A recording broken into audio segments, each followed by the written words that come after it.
अस्सलामुअलैकुम दोस्तों, आज हम आपको यूरोप के एक ऐसे मुल्क की सैर करवाने जा रहे हैं जो दुनिया को अनाज फराहम करता है, लेकिन आज खुद बका की जंग लड़ रहा है।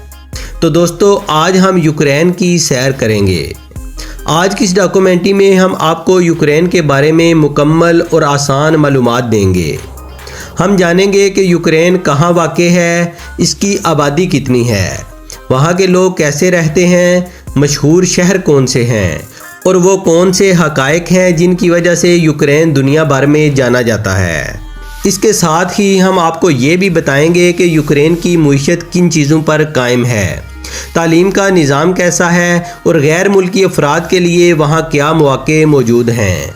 अगर आप यूक्रेन के बारे में सादा और हकीकी मालूमात जानना चाहते हैं तो इस वीडियो को आखिर तक ज़रूर देखें। यूक्रेन मशरकी यूरोप में वाक़े एक मुल्क है। ये एक आज़ाद मुल्क है जिसने 1991 में सोवियत यूनियन से अलहदगी इख्तियार की। यूक्रेन का निज़ाम हुकूमत जमहूरी है।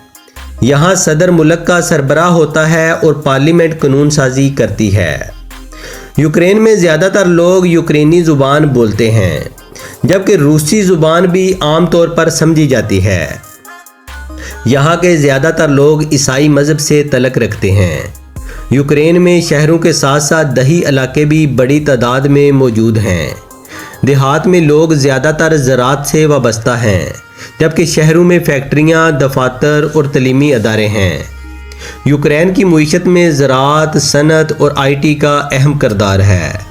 ये मुल्क अनाज, सब्जियों और सूरजमुखी के तेल की पैदावार में दुनिया के अहम ममालिक में शुमार होता है। जंग से पहले इसका GDP 200 अरब डॉलर था, लेकिन अब काफ़ी कम हो गया है। फ़ीकस आमदनी के लिहाज से यूक्रेन पाकिस्तान से बेहतर और भारत से कुछ कमज़ोर है, लेकिन यहाँ की कुव्वत खरीद और तनख्वाहें हमारे हिस्से से कहीं ज़्यादा हैं।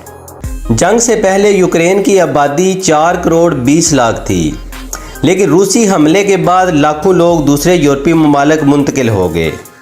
यूक्रेन ने 1991 में सोवियत यूनियन से आज़ादी हासिल की थी और तब से ये मुल्क तरक्की और मुश्किलात दोनों का सामना करता आया है। यूक्रेन का कुल रकबा 6,36,000 मुरबा किलोमीटर है, जो इसे यूरोप का दूसरा सबसे बड़ा मुल्क बनाता है। इसकी सरहदें Belarus, Poland, Slovakia, Hungary, Romania और मोल्दोवा से मिलती हैं। यूक्रेन का दारुल हुकूमत कीव मशरकी यूरोप के कदीम और अहम शहरों में शुमार होता है। ये शहर दरियाए डंपर के किनारे वाक़ है और सदियों से यूक्रेन का सियासी, सकाफ़ती और तालीमी मरकज़ रहा है। कीव की बुनियाद तकरीबन 1500 साल पहले रखी गई थी।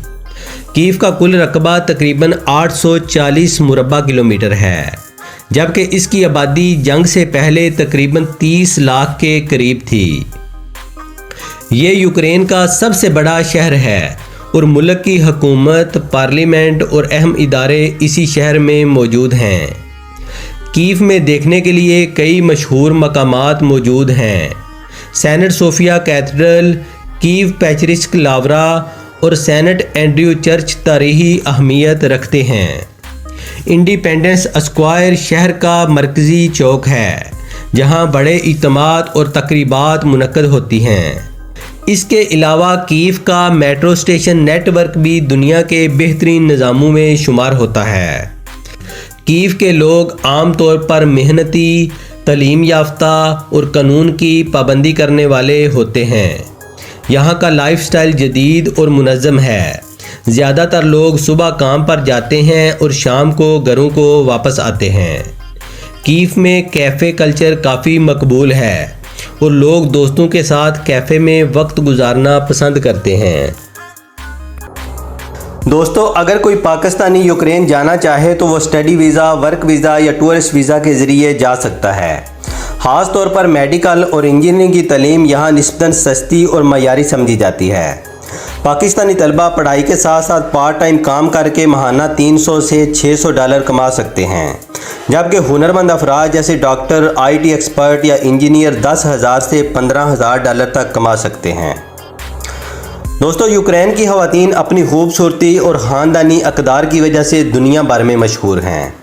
لمبے قد، نیلی آنکھیں اور سنہرے بال ان کی پہچان ہیں، لیکن ساتھ ہی یہ تعلیم یافتہ، خود مختار اور خاندانی زندگی کو ترجیح دینے والی خواتین ہیں۔ یوکرین اور پاکستان کے تعلقات 1992 سے قائم ہیں۔ دونوں ممالک تعلیم، تجارت، سیاحت اور دفاع کے شعبے میں تعاون کر رہے ہیں۔ دوستو یوکرین کے حیران کن حقائق میں شامل ہے چرنوبل کا علاقہ، جہاں 1986 میں نیوکلر دھماکہ ہوا تھا۔ یہ دھماکہ ری ایکٹر نمبر 4 میں ہوا، جس سے زہریلی تابکاری آسمان تک پھیل گئی۔ ہزاروں لوگ فوری طور پر بے گھر ہوئے اور لاکھوں افراد کی زندگیاں ہمیشہ کے لیے بدل گئیں۔ یہ علاقہ آج بھی گھوسٹ ٹاؤن ہے، جہاں انسان کا داخلہ خطرناک سمجھا جاتا ہے۔ چرنوبل نے دنیا کو یہ سبق دیا کہ ایٹمی توانائی کی غلطی ایک پوری نسل کو متاثر کر سکتی ہے۔ یہ واقعہ تاریخ کا ایک کڑوا سبق ہے جسے کبھی نہیں بھلایا جا سکتا۔ یوکرین دنیا کا چوتھا سب سے زیادہ تعلیم یافتہ ملک ہے اور یہاں کے نوجوان تعلیم، کھیل، موسیقی اور فیشن میں دلچسپی رکھتے ہیں۔ دوستو یہ تھی یوکرین کے بارے میں سادہ اور مختصر معلومات۔ اگر آپ کو یہ ویڈیو اچھی لگی ہو تو لائک کریں اور چینل کو سبسکرائب کریں۔ مزید ممالک کی ڈاکومنٹریز کے لیے ہمارے چینل کے ساتھ جڑے رہیں۔ اللہ حافظ۔